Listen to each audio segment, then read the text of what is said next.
This conference will now be recorded. Good morning, everyone. I'm so glad you can join us this morning. It's a beautiful fall day, probably one of the last beautiful fall days. I know we're expecting some snow, and that's always exciting when it starts coming. It's always a bit of a shock when the weather changes that quickly, but it's something that we are expecting.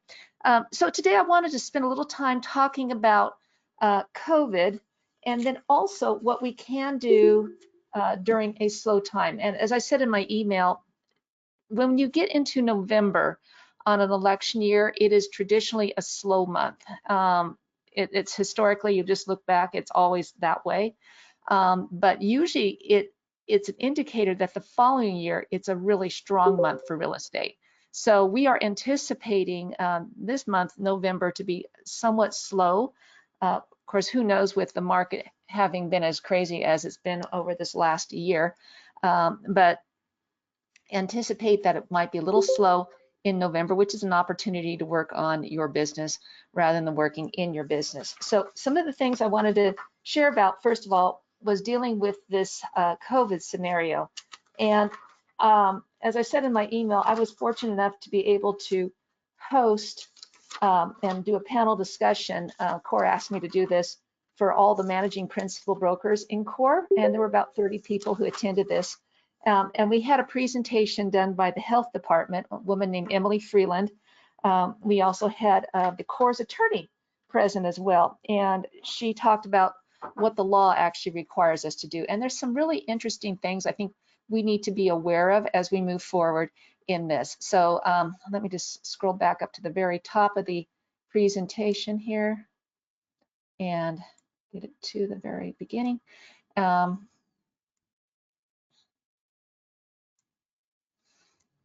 so this is the presentation she provided to us, and I'm going to go through it with you, skipping over some things I don't think really pertain, but then also focusing on some of the important aspects of what we need to be aware of dealing with COVID in this scenario. As we all know, there's been a spike in COVID recently, and Deschutes County has had a definite increase. And the way it's spreading right now, especially as we move into cooler weather and people are more indoors, we can probably anticipate that all of us will eventually know someone directly who has had COVID or is going to receive or get COVID. Hopefully it won't be us. Hopefully we'll keep on following the proper protocol and keep that from happening within our own personal sphere of influence. But we can probably anticipate that's going to happen sometime soon. So again, she went back to the basic, what are the coronaviruses? And again, it's really a severe acute respiratory syndrome. So it's similar to cold or flu, depending on the person, and it can be serious or mild or no symptoms at all. And we all know COVID, what the COVID virus looks like. We've seen plenty of pictures of that. In fact, I've even seen people this Halloween who are dressed up like COVID. I thought that was pretty unique, and it is a scary thing. The symptoms, which I think are really interesting. Now, this is actually information here. So any symptoms at all. This is kind of a fuzzy slide, so I apologize for that. But usually, most people are seeing things. This is like requirements of people who have had signs and symptoms of COVID, any symptoms at all. About 76% of them have had symptoms: cough, headache, muscle aches, loss of smell. And the pink is no symptoms. So there's plenty of people who've had no symptoms. The blue is had symptoms. So any symptoms, roughly 76%.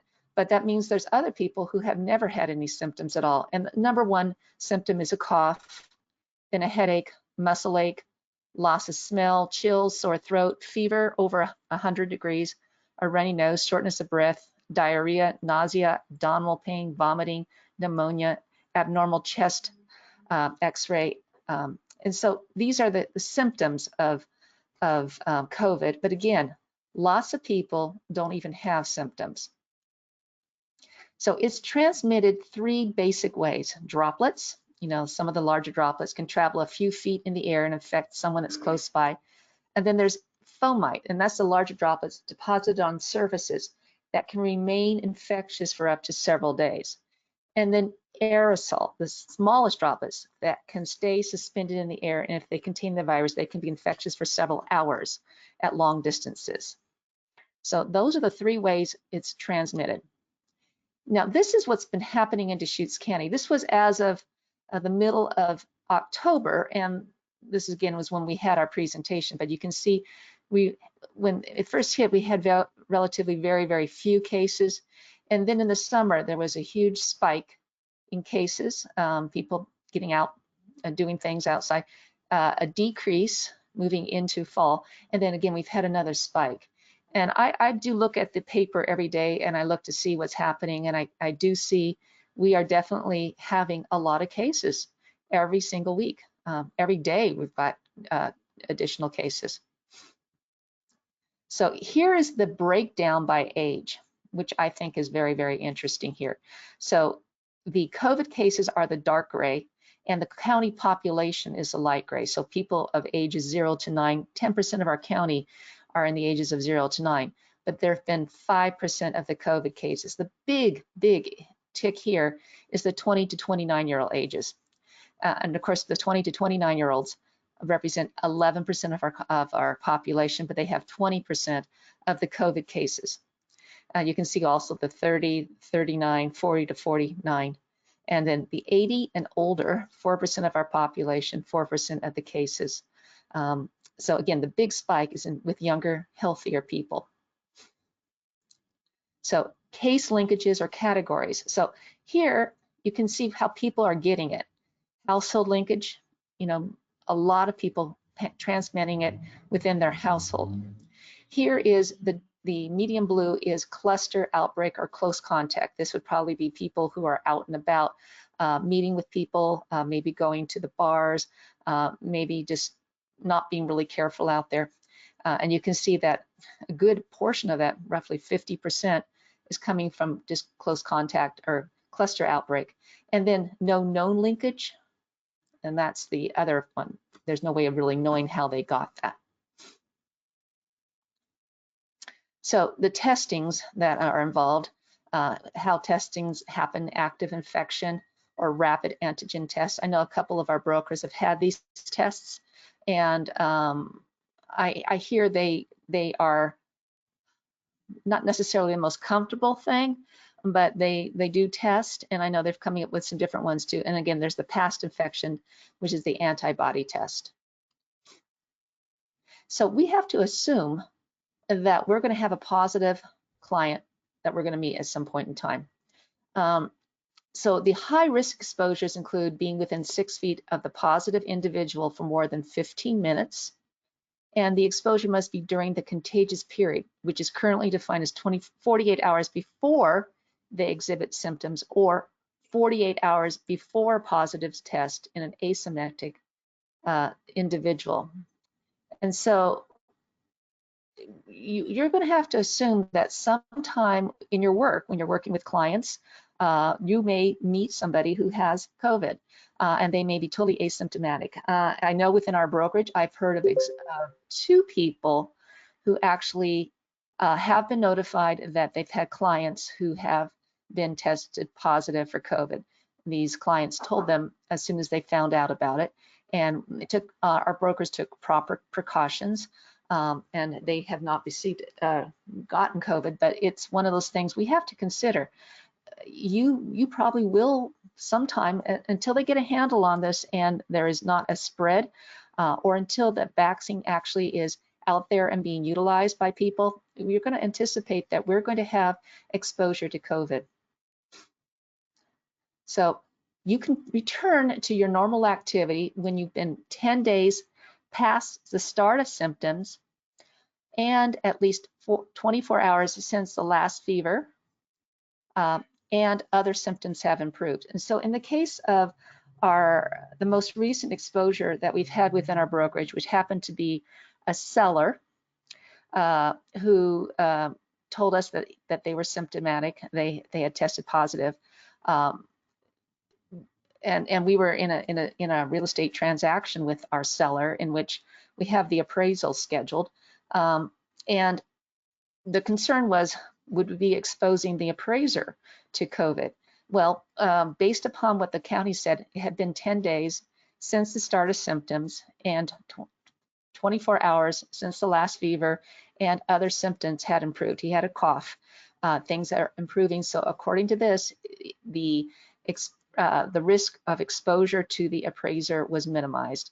And again, of course, the appraiser did go in there and do the appraisal, but used a lot of extra precautions, including making sure the house was ventilated. That was one of the things. I did talk directly with the health department about this. They said, try to get the windows open, get the air moving in there, try to get all the hard surfaces wiped down.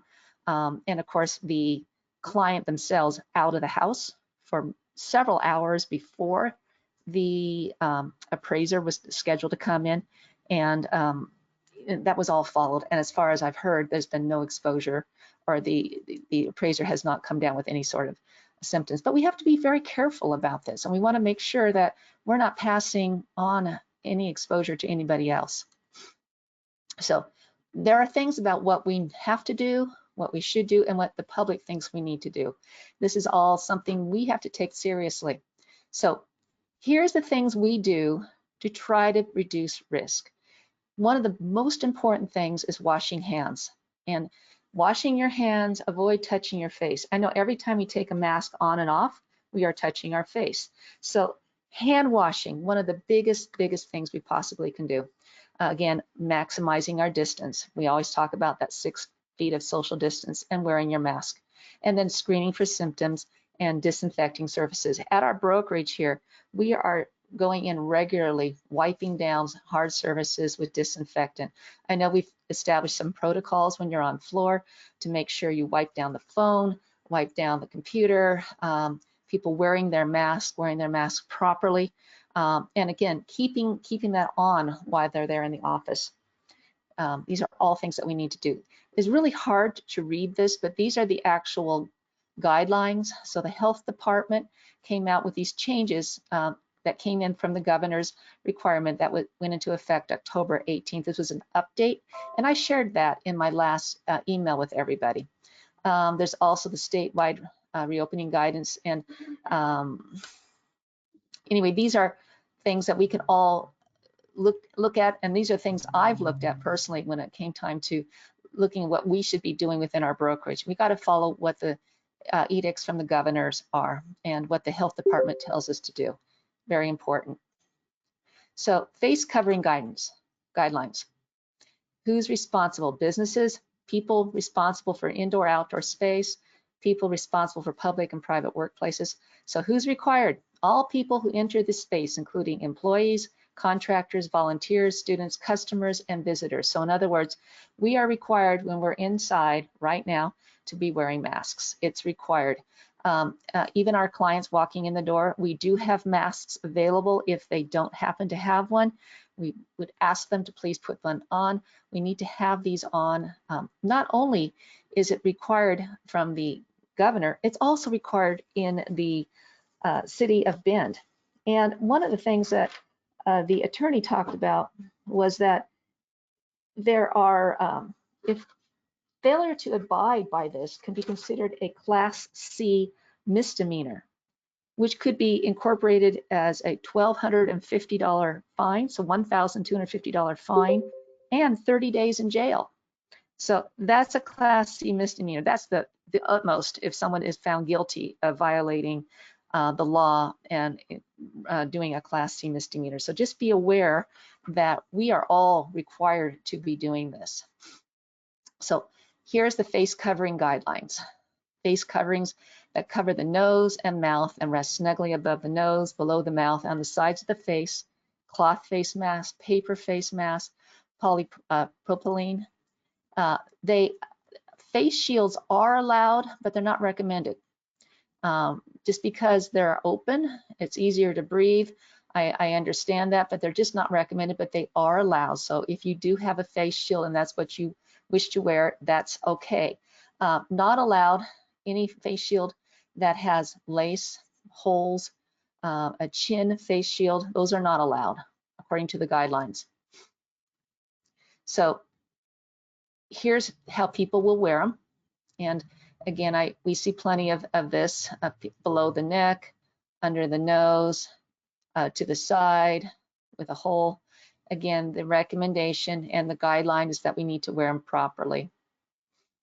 So we have to wear them in indoor lobbies, common spaces, classrooms, elevators, bathrooms, meeting rooms, hallways, shared spaces, and then outdoors when you cannot maintain social distancing. Now, as most of you know, I'm going hiking all the time on the weekends, and I do not wear a mask when I'm outdoors in the woods. I do have one that I can put on if I can't maintain social distancing, but typically what I do is I step off the trail, let someone go by. And so there's well more than 6 feet between us. And so we are outdoors breathing clean air. I think the chances of someone passing COVID on a trail is pretty hard to do. But again, if you can't be socially distanced in the outdoors, say you're waiting in line to get into a movie, or you're waiting out line to get into a restaurant, you should be wearing your mask just for added safety sake there. Face coverings are required except when you're eating and drinking, when your job duties do not require interaction with the public, and at least 6 feet of distance can be maintained. So when you're doing an activity like swimming, you don't have to wear a face covering, and individual workspaces that are not shared, like offices. So yesterday I was on a couple of office meetings. One was the MLS meeting, and another one was something I'm going to share with you guys I'm super excited about. And I had my door closed, and we were doing Zoom meetings, and I took my mask off in my office just so I could communicate better with everybody during that time. But then once I opened my door, I put the mask on, and that's okay. That was a workspace that's not shared. So we have to have a reasonable number of places. We can only allow, I believe the guideline is 35 square feet per person in a building, which is why restaurants have been limited with the numbers that they can have indoors, which is why restaurants are really trying to figure out creative ways of doing outdoor dining. They've done it great through the summer. Now they're very much challenged into winter as the weather changes. How can they continue on with the proper distancing requirement and yet still have sufficient seating that's comfortable for patrons to keep on bringing people to going out to dinner. So it's a challenge for a lot of people. From us as real estate agents, we've got to recognize open house limits, limiting the number of families or parties into a open house. As we've talked about many times, we should only have one party at a time if you're running an open house. Not that we've been doing a lot of them, but if you are, make sure you're only allowing one party in at a time through the open house. So that way we don't ever run the risk of having multiple people in there. And again, COVID requirements, making sure that they have masks on, not touching surfaces, fresh booties for people. And once we're done with the open house, sanitizing everything. It's just common sense here. So again, the idea of cleaning and disinfecting regularly. Clean and disinfect high-touch surfaces, washing your linens, clothing, and other items appropriately, and wait to clean areas known to have COVID-19 positive individuals at least 24 hours. That's one of the things I hadn't thought about, and this is one of the things she said. If you find that someone that you know, say it's someone, I don't know, they talked about cleaning an office. They said make sure that you clean that office 24 hours after that person has left if they have been shown to be COVID positive. So that way, any potential COVID virus that might be on a desk, it would have died at that point in time. Again, cleaning properly non-food hard surfaces regularly, making sure you're using the proper disinfectants and not mixing chemicals. That could be very dangerous. So here's the thought process about what we should be using: a diluted household bleach solution, Allow the surface to remain wet for 2 minutes, then wipe with a clean paper towel or just allow to air dry.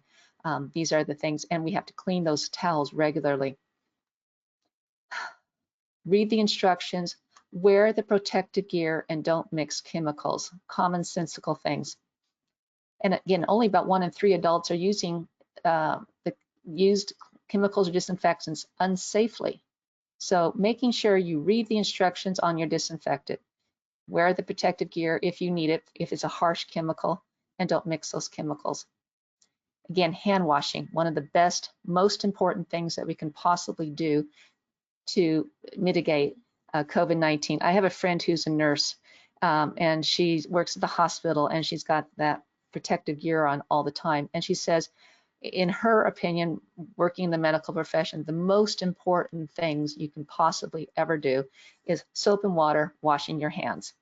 She recommends washing your hands with soap and water more than hand sanitizer, just because hand sanitizer will kill good bugs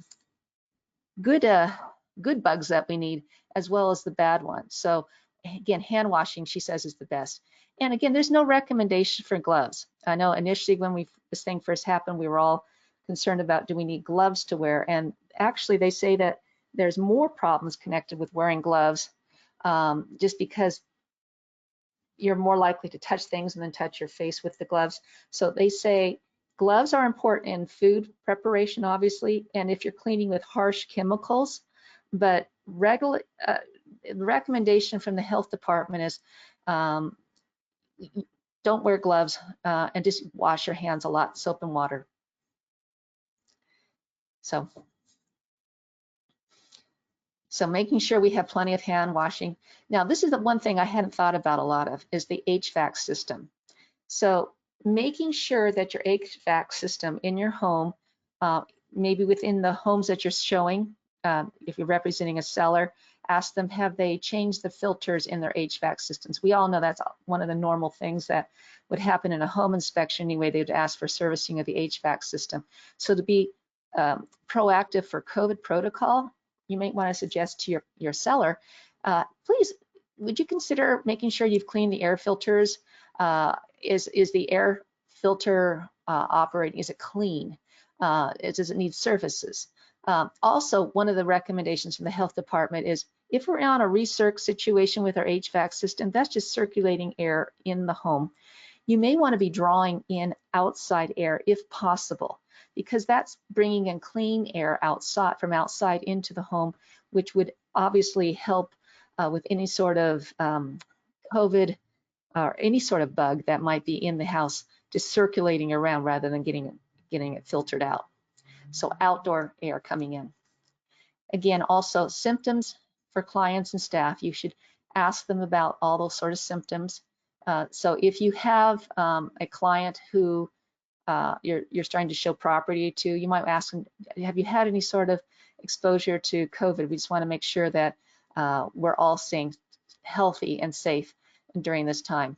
Same thing as with your seller, just making sure that everyone is aware of the symptoms and doesn't unnecessarily expose anybody to it.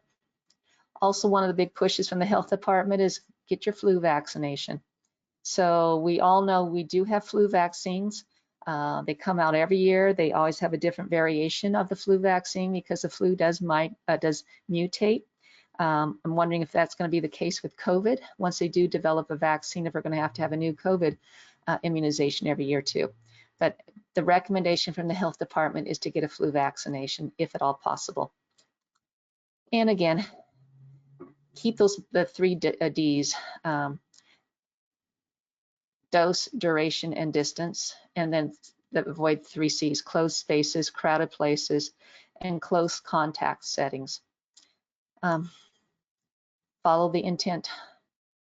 So the idea here is, this is something I've seen with restaurants too. They've tried as much as possible to bring out individual menus to tables that can be wiped down or thrown away, making sure that we, within our brokerage itself, I think we're doing a pretty good job about it, but making sure when you are in the office, keep your mask on. It's important, it really is. And it doesn't matter. Yes, the disease is in the community. People won't know how they've acquired it. Making sure we follow the protocols that are required makes a big difference for us. And just, again, remember that these guidelines do change. In fact, very interestingly enough, the guidelines that we have been produced by executive orders. Obviously, the state legislature can terminate a state of emergency if they wish to. They'd have to get together. Obviously, our state legislature is not meeting right now, but the executive orders are done on the basis of this is a state of emergency. In 2019, we had 9 executive orders. In 2020, so far, we've had 57 executive orders. And these are coming from the state, from the governor, with the idea that we have to protect people. And we are required to follow the protocols that they set up for us. So just be aware of it. So with that in mind, I wanted to also spend a little time talking about the concerns a lot of people have about the COVID executive order to have the mandate to stop any evictions for tenants on the basis of COVID. So we're all aware that the governor has set a eviction moratorium for tenants who have failed to pay their rent based upon COVID. They've lost their job, they can't get a job, and that's been extended now through the end of the year, through December 31st. A lot of people think that that executive order also negates the rights that a seller has to remove a tenant if for whatever reason. That's not the case. It's not the case. It doesn't pertain to our normal real estate transactions. Remember, when you have a tenant landlord situation with statewide rent control right now, there are 4 ways in which that tenant in the property can be removed legally with statewide rent control if they've lived there more than a year. So if they've lived there less than a year and they're on a month-to-month, they can be removed by 30-day notice, 30-day written notice. That's still the law. So if a tenant has lived in a property for less than 30 days, they can be removed. Or if they have a lease for 11 months, the lease is obligated to be honored, but after 11 months, they can be removed. It's what was the agreement. The problem comes when a tenant has lived in a property for more than a year. Say if they started with a lease, but they're now on a month-to-month. Statewide rent control gives them the right to stay in that property as long as they're not doing anything that would have them be removed for cause, such as not paying rent, damaging the property, whatever also was agreed to that they are in violation of. So the issue here is a landlord can remove a tenant who's been in there for more than a year if they're given 90-day written notice, and if say this is a property that we're selling. So we have a buyer who wishes to move into the property. The tenants have to be given 90-day notice. And after 90 days, they are out and the buyer can then move in. Or if the owner of the property wants to move into the home, into the property, they have the right to move into the home. Obviously, they own it themselves. Also, they can be the tenant can be removed if there's a significant renovation that's needed in the property. Also, if the seller's immediate family member is going to be moving into the property, but they have to still be given the 90-day notice. There was some concern here that the governor's eviction mandate has negated the real estate transactions that would enable a seller to remove their tenant. That's not the case. It's still in effect. To tell you the truth, we have a scenario right now in which we have a seller who is planning on moving back into the home that they've been renting out. And the tenants who've been there for several years, they are up on their rent, there's no issue, but they're using the COVID excuses of, you can't kick us out. because of COVID. And really, that's not the case at all. And so just be aware that there is nothing with the governor's mandate with COVID to keep a seller from terminating the tenancy of a tenant who's been there for more than a year with the proper 90-day notification. And remember also, if the seller owns more than 4 rental units, they also have to pay for that tenant's relocation. Basically, it's giving them a month's free rent. That's still in effect. Is there any questions on any of this that we've been talking about here? Anyone have questions before I get to the next thing?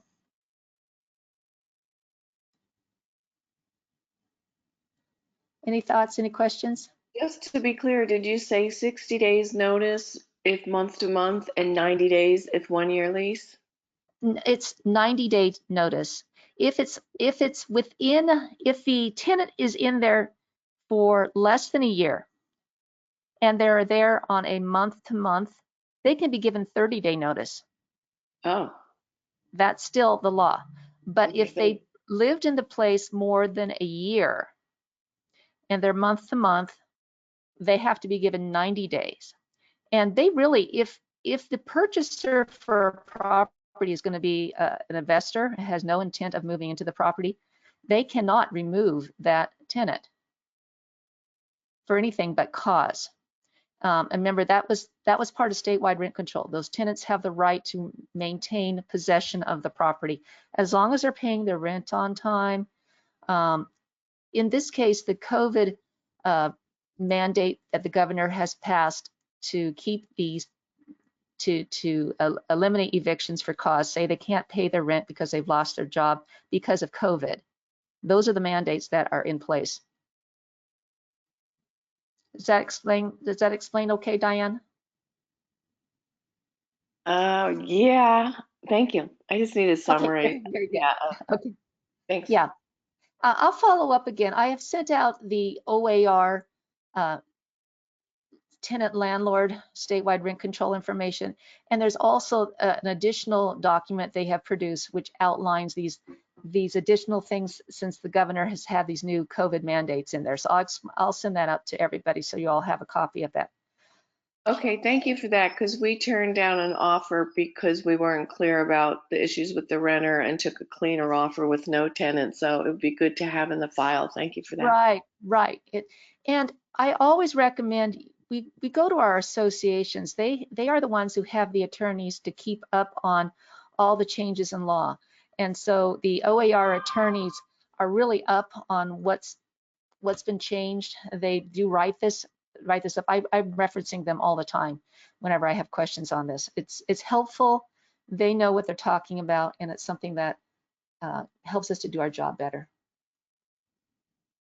And yes, here's the question: 90-day notice from notice to sell or from accepted offer? It's from accepted offer. So you can't tell your seller, I'm putting my house on the market. Excuse me, you can't tell your tenant, I'm putting the house on the market, so here's your 90-day notice. We have no idea if the buyer for the house will be an investor. If it's an investor, they have to keep the tenant in place. It's once we get a ratified contract that we will now know what is the intent of the buyer. And if the buyer intends to be moving into the property, and they will say that seller, you are to remove the tenant, at that point, with the ratified contract, at that point, the seller can notify their tenant, I have a ratified contract, and here's your 90-day notice to get out. So Right. And how it affected us is we were making an offer and wanted to make it cash, but he found out in California, his condo, he had primary and a rental property, that it would take 90 days to get those tenants out. So we would have lost the house. yeah, So we made the offer instead of cash. We had to go to a loan, and it still got accepted, but that was something to consider. So just yeah. to share, it's not just on the listing side, it could happen on a buyer credit side as well. Absolutely. And absolutely think about it also, a buyer who is getting a loan and they have to have a loan lock. How many lenders will lock a loan for 90 days? It's a little bit harder. With low interest rates as low as they are, I would think that any buyer using a loan would want to ensure themselves that they do keep that really low interest rate. So those are something to consider as well. But again, that the way the statewide rent control is set up, those tenants have to be given the 90-day notice. Even if the seller, or I should say the owner of the property, intends to move their personal family member into their rental. They have to be given that notice. Okay, now here's the thing I really wanted to share with you that I'm super, super excited about. Before we get into our discussion about what to do, why things are slow. I have let you guys all know that we are going to be moving into having our forms available on SkySlope. This is something that ORF has been working on for about a year. It's now happening. So by the end of this month, we should be having our forms available on SkySlope. So all the issues we've been having with zip forms, the renewal process, all those additional libraries they're trying to get you to buy, all those issues with sometimes the connections with zip forms, the very poor customer service, we're going to have the opportunity by the end of this month to have all of our forms available through SkySlope. Super excited about that. This happens that the second meeting I had yesterday, we've been asked, our brokerage has been asked to be a beta tester for this. And I am so excited about it. I went through all the steps involved with how this is all going to work. For those of you who have been using DigiSign for your forms, you get them on zip forms, you upload them onto your desktop, and then you're pulling them into SkySlope for DigiSigning in there. And I've shared with you the difference between DigiSign and DocuSign is how DocuSign will auto-populate where your client is to sign. Well, and with DigiSign, you have to manually put it in. That's all going to change with our forms on zip forms. And so our forms on SkySlope. The situation that we are doing with the beta testing is to make sure that those connections for the auto sign here are all working. So yesterday when I went through the form, for instance, the people from SkySlope pulled up 2 of our forms. One happened to be the owner carry contract, and they were asking some questions about it. I said, hey, we use that one maybe twice a year. It's not our normal form that we utilize, so I can't answer questions on that right now. I'll have to look at it in a little bit more detail. But the other one was the notice of unconditional disapproval of the home inspection. And they were asking me questions on, see, this is the sign and date time. Is that something that the agent fills out or is that something that the client puts in there? So those are the sort of questions they were asking. And I said, well, obviously that's something that we have our clients sign, because it's not something that we are telling them the date that they signed it. It's when they've actually signed it. So those are the sort of beta questions here that they have. And I would like to run this up by any of you who would like to be participating in this, helping us with the beta testing. I've already told Emily that she needs to help with this, but if any of you are interested in running through this with me, I will be happy to train you on it. It's simple, super easy, and then it's just a matter of setting up your own accounts here, and this is our beta tester screen here, because it starts here with what country, we obviously are in the United States, then we pull up the state, Oregon, and we set up our profile on the back end. We can also set up a template. Here's the template that I have. These are the forms I want when I'm representing a buyer. Here's the forms I want when I'm representing a seller. Eventually, we'll have on here the libraries for all of our MLSs, including our Central Oregon MLS and our DataShare MLS. So all of that's already hosted right now, and zip forms will be instead over here on SkySlope. I can also set up a library for our own office forms. So right now I've told you I'm hosting like our referral agreement, all those sort of forms on our working docs in SkySlope. But now I will be able to set up a library. So there'll be a drop down just like there is here for referrals, plus all the other forms that we may use. So I'm super duper excited about this. And if any of you wish to help with it, I would love to give you the login, and I will do some training on it. So afterwards, just let me know if you're interested in helping, because the more testing we do, the better the experience will be for everyone once this goes live. And yes, I did ask the pointed question: if you've already are using zip forms, can you also use SkySlope? And absolutely you can. So you can have a library on zip forms there. You can also be using your SkySlope forms here. It's going to be really, really great. I think it will eliminate a whole lot of issues, and having it all in one, our transaction platform should help streamline operations. You'll go right from filling in your listing forms to actually putting it into SkySlope as a new listing. Same thing is true when you're representing a seller. You set up all your forms here, or excuse me, a buyer, setting up your forms here, and it goes right from there into a transaction. Super quick and easy, and super excited about it. And again, DigiSign, which you all know is available for free to all of you, will be all mapped, so it will work just like DocuSign. So once you set up, here's my buyer, and you send them off for signatures, they will already auto-populate where your client needs to sign. Super great, super exciting. Questions about that at all? Anybody? If not, I'll put this out to everyone, and if anyone is interested in helping with the beta testing, please let me know. We are doing this for the entire state, making sure it's done accurately, so that if for no one else but our own brokerage, that way the experience will be really, really good. I'm excited about it. Which now leads us to, what do we do while it is slow? So I was hoping that we could have a round table about it. Let me know what you are all thinking of, why it's a little bit slow out there. We had that opportunity when COVID first hit. It's an opportunity to work on your business rather than in your business. So how are we being effective in touching our clients? What are we doing to build our business during these slower times? Anyone have any ideas that you would like to share?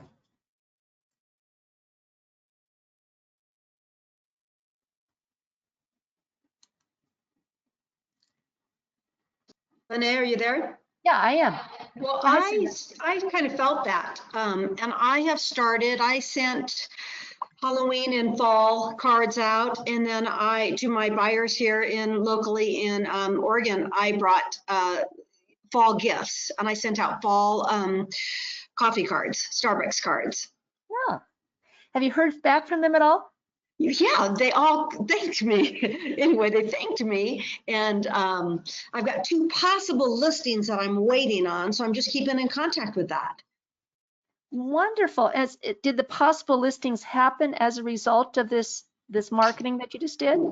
Well, no. It's just contact. Just keeping in contact with them, the past friends. Okay, but obviously keeping yourself in front of them by saying, here I am, I'm still working, and I always would be welcoming any sort of referrals you might be able to give me. That would be exactly what I did. That's exactly what I've been doing, because I kind of felt that slower time already. I just thought it was me being new here, so I thought it was just me, but actually I guess it is happening for other people. Oh yeah, it is traditionally the fall. Things do slow down after Christmas, or excuse me, after summer, the summer rush, excuse me. But going into fall, if this year, obviously November is a presidential election, and historically it is a slower time. Thanks, Cinda. So you sent Halloween and fallback cards. Those are good. Yeah, and to my clients that I've had here, I sent a Starbucks card, a $5 Starbucks card. Wonderful. Who doesn't like that? That's great. Okay, anyone else have something they want to share?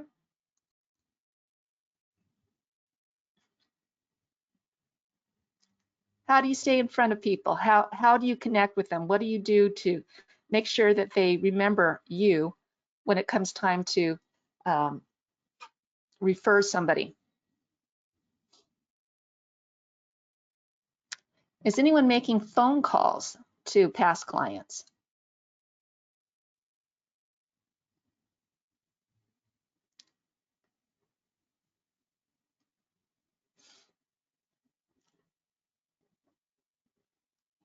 Is anybody using Imprev to send out electronic emails, you know, like an e-postcard? The one I did before Halloween was from Imprev. The fall back one I did was from Imprev. That was just a matter of picking a template, customizing the words a little bit, and then sending it to myself, then in turn sending it to all of you. It was a pretty simple thing to do. It took me all of 10 minutes. And obviously, you guys all received those emails. Hopefully they turned out okay. Anyone else have ideas, ways to let people know that you're still in business and are interested in receiving referrals and anything else? You're still in the business. You would love to talk with them about any listings they may be thinking of doing, or any searches for new property they may have. Linnea, I think just having a really strong online presence, not necessarily promoting what you do, but just promoting lifestyle, et cetera, I'm regularly getting new clients from Facebook, for example. Yeah, Jane, you have some really good posts. If you guys haven't seen Jane's posts on Facebook, I think they're really good. She's one of the great things about Facebook. It reaches lots of people, and some of her posts are really simple things like, tell me what property you like the best. It's engaging, showing some samples of property, or hikes that she's been doing, or just walking around enjoying fall color. What have you found most effective about that, Jane? My HGTV challenge series. People love the fact that I'll choose random homes, and there'll be one a day or 2 or 3 a day over a period of 2 or 3 days, and I just make it's HGTV just for fun challenge, no budget. You can spend what you want. Which house would you like the best? And it just gets a lot of, people say, I like the blue one, I like the red one. Yeah. But it's just engagement, and it's for fun. Yeah. So yeah, just sort of anything. It's anybody can do it. If you're out, like you say, even just down at Drake Park or Mirror Pond, take a picture and stick it out there and just say, we live in the most amazing place. Yes. And I see that you've done that on climbing Pilot Butte, walking through Drake Park, fall color. I've seen some really fun posts from different people. I see that Sherry, you shared that you do an awful lot of that sort of stuff too. Social media, it's free, guys. Your camera is on your phone. If you have an Instagram account, you take a picture from wherever you are, and you can post it. You can take a video of yourself. I see people taking a video saying, I'm moving into my open house right now, or I'm going to be showing property this afternoon. Excited about what I'm doing. Showing people that you're working and showing that you are engaged in doing real estate. Those are all, and enjoying the lifestyle that we have here. And talking of which, I'm on a property inspection, Linnea, but we're using Bend Brothers property inspections. They're fairly new and they're really good. So if anybody needs a recommendation to a property inspection company, Bend Brothers is good. Thank you about that. And that's another great thing about social media. Anytime you can give a shout out to some vendor that you like, they will like you back. And that way their people who follow them will be seeing that. That's one of the things that we've been doing in our office whenever Emily and Brittany go out for lunch or dinner, or they're doing a little blog about whatever place they've gone. We're calling it bins best bites. That's the blog category. And once they've written their blog about it, they take some pictures of their food, they write up about it, and then we are putting that blog out there in social media, this linking back to the company website. And in turn, we're tagging that business, and they love it. It really, it obviously develops goodwill among the businesses. So if you like bin properties inspection, that's a wonderful thing to be tagging, saying they did a great job. They'll appreciate it. They will probably recommend you if they have someone who they need to refer to an agent, just because you also are recognizing their work. It's a win all the way around. Thanks, Jane.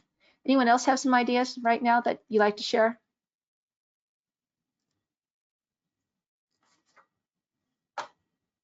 Yeah, social media is one of those huge things. We have been, every time we have a new listing, we've been creating a Facebook ad about it. And obviously, whenever our listings sell, we've been also doing a post about it. Some ideas that you can do is whenever you have a new listing, link it back to your website and do a post about it, so that way people will see it on your website. Post testimonials. If your clients are giving you a testimonial, feel free, if they say go ahead and post it, post that also on social media, so that way people can see this came from my client. When you read interesting real estate content, share it. Promote neighborhoods and communities. That's another great idea.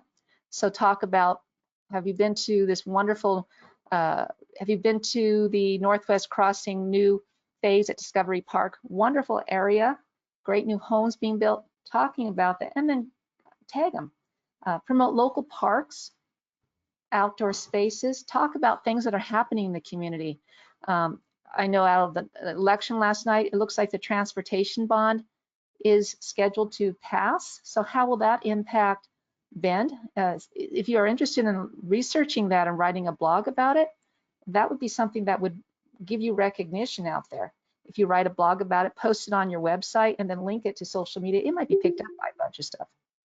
So do you have a career milestone? Have you been in business for 10 years? You might want to blog about that. I've had 10 wonderful years selling homes, representing clients. Just wanted to share that with you. People will pick up on that. Sharing your favorite motivational quotes. That's another thing that people like to look to. If you have a favorite poet or someone who has inspired you in life, you may want to post something about that. There's traditions coming up, holiday traditions, getting people to share some of their thoughts about what their favorite holiday traditions are. There are all kinds of things. That's the lighter side of real estate, but also home improvement tips, things to do as you're moving into fall cleanup, things to be aware of. For instance, the thing I shared today about COVID, keeping your air filters clean, getting fresh air back into your home from the outside, keeping things circulating. This pertains not only to COVID, but also to flu and any sort of other kinds of illness that we may be experiencing. So keeping fresh air into a home is important. There's trends of technology, home decorating on a budget. There's endless ideas that we can use on social media to make you become an expert and have people be aware of who you are. Anyone else have ideas? Anything else anyone wants to share? Is anyone excited about the Sky Slope, having our forms available on Sky Slope? I know I am. So anyone who's interested at all on helping with this, let me know. I'm going to do a follow-up email to everybody. I'll share the link with it. And yeah, wonderful. Wonderful. Thank you for that, Courtney, about sharing that. Okay, if not, then let's go ahead and, oh, great. Thanks, Danielle. Thank you, everybody. Okay, we'll be in touch. Next week, we're actually going to have some training on some technology that CORE is going to be offering just to our office. I'm excited about that too. So we'll talk about that next week. And if you need anything, I'm here at the office today, so feel free to give me a call. Thanks. Talk to you soon. Bye.